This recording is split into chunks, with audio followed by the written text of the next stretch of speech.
पड़ा तो सोचा क्यों ना रात्रि विश्राम नहीं कर लिया जाए। अहो भाग्य हमारे, आपके आगमन से हमारी कुटिया पवित्र हो गई। आप निश्चिंत रात्रि विश्राम कर सकते हैं। धन्यवाद ऋषिवर। अच्छा ऋषिवर, आप अयोध्या नहीं जा रहे हैं क्या? जाऊंगा, कल अयोध्या के लिए प्रातःकाल प्रस्थान करूंगा। तो क्यों नहीं आप हमारे साथ चलते? मार्ग भी सहजता से पूर्ण हो जाएगा। जैसी आपकी इच्छा, मैं आपके साथ ही चलूंगा, किंतु आप विश्राम कीजिए।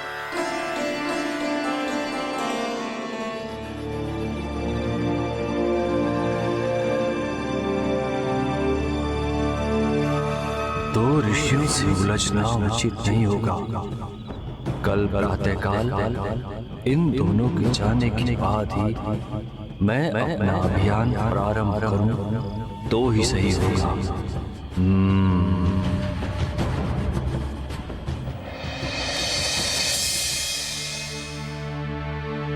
महाराज।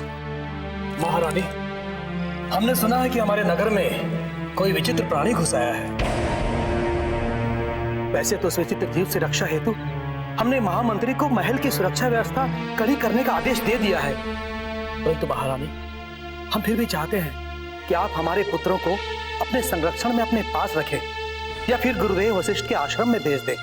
महाराज, आपने ये उचित सोचा है। बालकों को मैं अपने पास अपने संरक्षण में रखूंगी।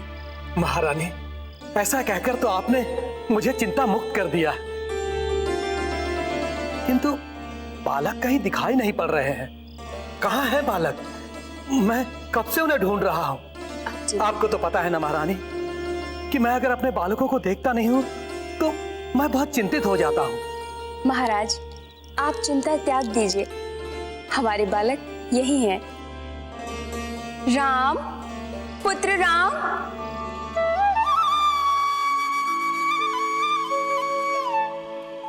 प्रणाम पिताश्री। आयुष्मान भव। ये क्या महारानी, आपने हमारे पुत्र को अपने पास छुपा कर रखा है और हमें बताया तक नहीं। हाँ, वो इसलिए महाराज कि मुझे लगा कहीं वो विचित्र जीव आपके स्वर की नकल करके ना बोल रहा हो। ये उचित किया आपने। ऐसा करके आपने अपनी बुद्धिमत्ता का परिचय दिया। बहुत अच्छा किया आपने। पुत्र राम, कैसे हो तुम? तुम कुशल तो हो ना पुत्र?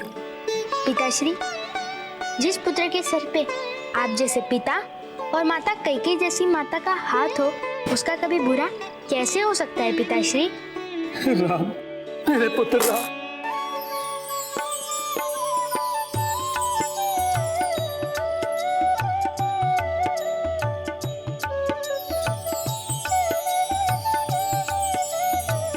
पुत्र राम, कल रामनवमी के अवसर पर सभी अतिथियों से मिलकर उनका आशीर्वाद लेना। जी पिताश्री। और हाँ पुत्र, उस विचित्र जीव से सचेत रहना। महल से बाहर मत निकलना। पिताश्री, उस जीवात्मा से इतना भय क्यों? हम सभी तो भगवान के संतान है ना, फिर तो वो हमारे भाई हुए, मित्र हुए। फिर भाई अथवा मित्र से भय कैसा?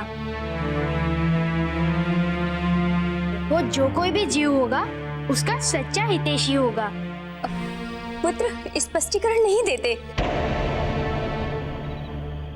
पिताश्री की बातें सुनते हैं। भूल हो गई। अरे नहीं नहीं, महारानी क्या कही, बोलने दो। बोलो पुत्र, बोलो। मेरे कहने का अर्थ था कि मानवतावादी विचारधारा में कोई भी जीव शत्रु नहीं होते।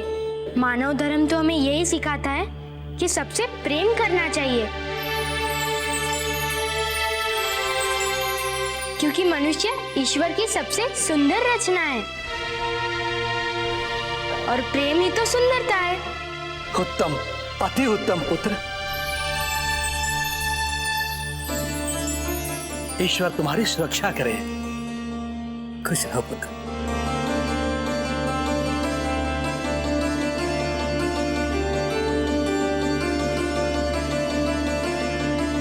माते, आपने मुझे बीच में क्यों रोक दिया था? इसलिए कि वह उचित समय नहीं था बताने का। मैं चाहती हूँ कि हनुमान को भी वही राजकीय सम्मान मिले जो अन्य अतिथियों को मिल रहा है। और ऐसा तब होगा जब हनुमान को महाराज के समक्ष उचित समय पर भेजा जाए। तब तक चुप रहे जब तक मैं ना कहूं। या हनुमान को प्रस्तुत करने को नहीं कहती, समझे? जी माते, समझ गया। श्री राम राम राम, श्री राम राम राम, श्री राम राम राम, मेरे राम। निमंत्रण की बात भी तुम्हें इतनी सारी कठिनाइयों का सामना करना पड़ रहा है। मेरे प्रभु, नहीं नहीं, मुझे कोई कठिनाई नहीं है, उल्टे मैं तो आनंद में हूँ। ऐसा संयोग तो बड़ा भाग्य से मिलता है। आप मेरे लिए चिंतित ना हो। कैसे ना चिंतित हो हनुमान? मैं तुम्हें वो सम्मान नहीं दिला पा रहा हूँ, उसका दुख तो रहेगा ना? क्यों रहेगा? माता कैकेयी मुझे इतना प्रेम जो दे रही हैं।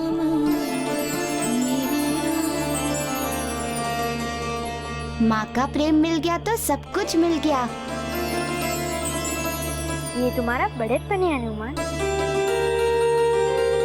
माता, आप कुछ शीघ्र उपाय सोचिए, क्योंकि इस प्रकार मुझे हनुमान को छुपा कर रखना अच्छा नहीं लग रहा है। चिंतित ना हो पुत्र, मैं हनुमान को बहुत ही शीघ्र ससम्मान सबके सामने प्रस्तुत करूंगी, और वो भी तुम्हारा मित्र कह के। और अब रात्रि अधिक हो गई है, जाओ तुम लोग अपने शयन कक्ष में जाओ। माता, क्या हम हमारे साथ हनुमान को हमारे कक्ष में ले जा सकते हैं? नहीं पुत्र, अभी हनुमान का इस कक्ष से जाना उचित नहीं है। और पूरे महल में यही एक ऐसा कक्ष है जो गुप्त कक्ष है। यहाँ स्वयं महाराज भी मेरे बिना अनुमति के अंदर नहीं आते। इसलिए राम, ये हनुमान के लिए सुरक्षित स्थान है, तब तक जब तक मैं अपना वचन पूरा नहीं कर लेती। मित्र? कहो मित्र। माता, यदि आप अनुमति दे तो। किस बात की अनुमति? इसी हार को देने की अनुमति चाहिए थी ना हनुमान को, इसलिए जो बनाया है।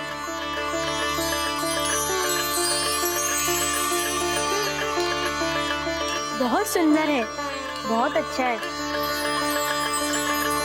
आप जाओ पुत्र, अपने कक्ष में जाकर शयन करो। और हाँ, तब तक बाहर मत निकलना जब तक मैं ना कहूँ। हाँ ठीक है माता।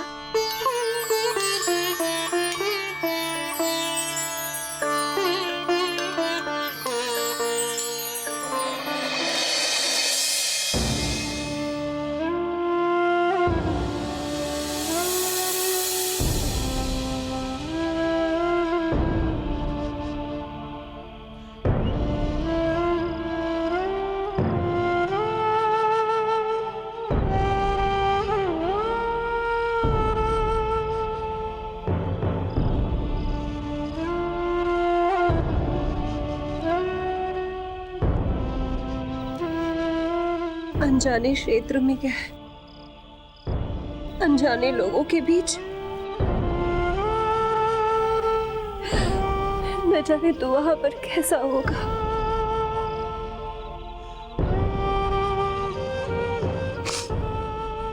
मुझे तुम्हारी भारी चिंता हो रही है। प्रभु करे सब ठीक हो, तुम्हें कोई परेशानी ना हो।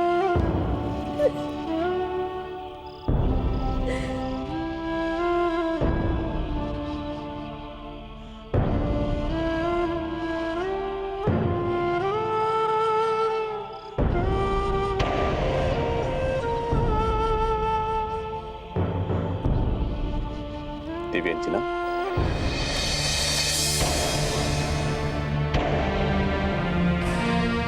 ये आंसू क्यों अंजना?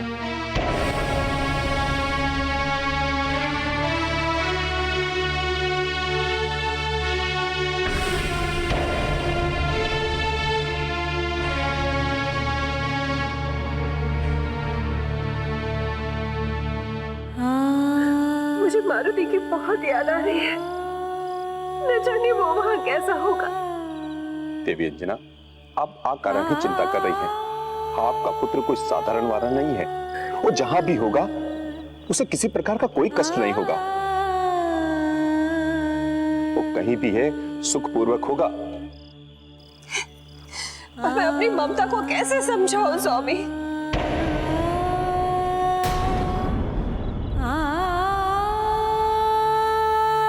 एक माँ के लिए अपने पुत्र से इतने समय तक दूर रहना बहुत कष्टकारी होता है। हृदय चाक चाक होता रहता है हर पल, हर क्षण।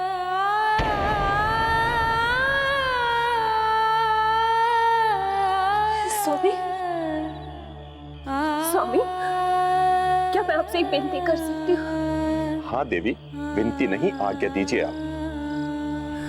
स्वामी, किसी भी प्रकार, किसी भी जगत से क्या मुझे मेरी पुत्री का कुशल क्षेम समाचार प्राप्त हो सकता है? पवन देव भी तो वही है, उनसे पता कीजिए ना, कुछ कीजिए ना स्वामी। ठीक है देवी, मैं पवन देव से बात करके आपके पुत्र का समाचार मैं आपको अवश्य दूंगा। बस प्रातः काल होने तक की आप प्रतीक्षा कीजिए। रात्रि भी अधिक हो गई है, आप जाकर आराम कीजिए।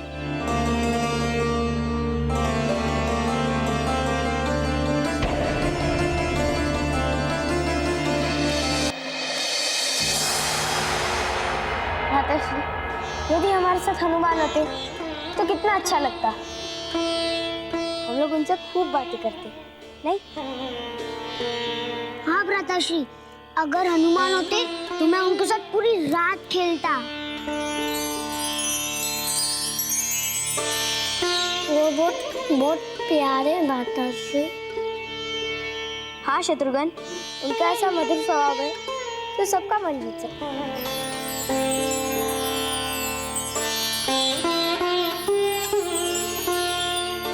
भ्राताश्री, अब तुम्हें मुस्कुरा रहे, कुछ बोल क्यों नहीं रहे?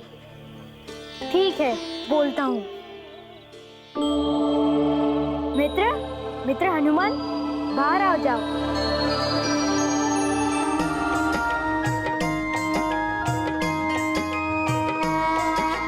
नाम हनुमान बलवान बाल भगवान, महिमा अनंत जाको सृष्टि गुण गायो है। महाशक्ति दिव्य शक्ति ऐसो महावीर शक्ति, देखी देखी वैरिणी को अंतर कपायो है। अंजनी को लाल लाल लाल गाल, क्रोधवंत को न समझ पावे भ्रुकुटी चढ़ायो है। बाल हनुमान महाकाल भगवान धाय, वैरिणी के अंत है तू गदा को उठायो है। वैरिणी के अंत है तू गदा को उठायो है। वैरिणी के अंत है तू गदा को उठायो है। अरे आप यहाँ? भ्राताश्री, आपने तो हमें चकित ही कर दिया। पर एक सवाल पूछो हनुमान। पूछिए। आप हमारे साथ क्यों नहीं आए? हाँ, आपने माताश्री से गले मिलकर क्या कहा? प्रभु, इन्हें इस मिलन के सत्य के बारे में बताने की अनुमति दीजिए। यदि किसी के मन में जिज्ञासा हो तो उसे अवश्य शांत करना चाहिए। बता दीजिए हनुमान।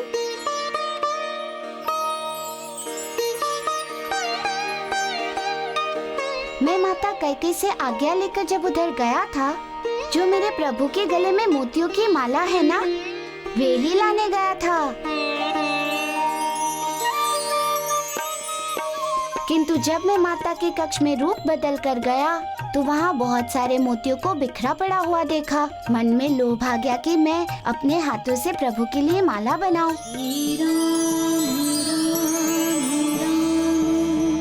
और प्रभु को पहनाऊं। तो वही माला आपने बनाई थी? हाँ।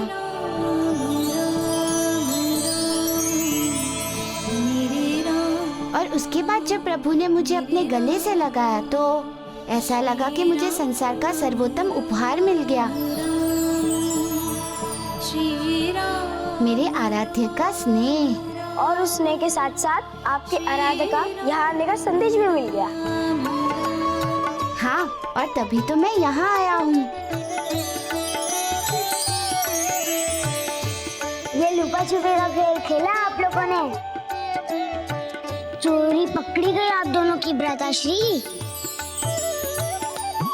किंतु आपने हनुमान के कान में क्या कहा भ्राताश्री?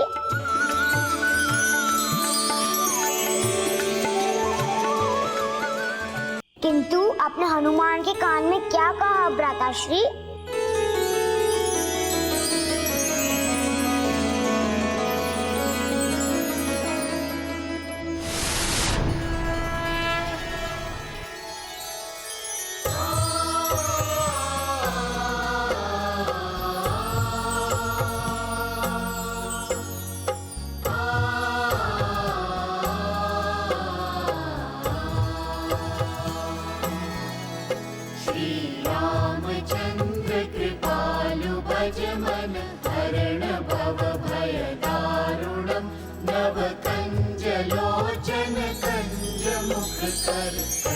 आप हमारे साथ चलिए।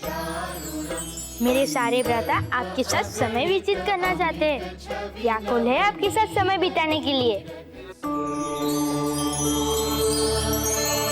मैं तो भारी धर्म संकट में आ गया। एक और मेरे आराध्य का आदेश और दूसरी ओर मेरे आराध्य की माताश्री का इस कक्ष से बाहर उनकी अनुमति के बिना नहीं जाने का आदेश। क्या करूं मैं अब? चिंतित मत होइए, आपके पास तो गुणारूप धारण करने की शक्तियाँ है। अर्थात प्रभु? रूप परिवर्तन की शक्ति। समझ गया मैं प्रभु। मार्ग बताने के लिए बहुत बहुत धन्यवाद।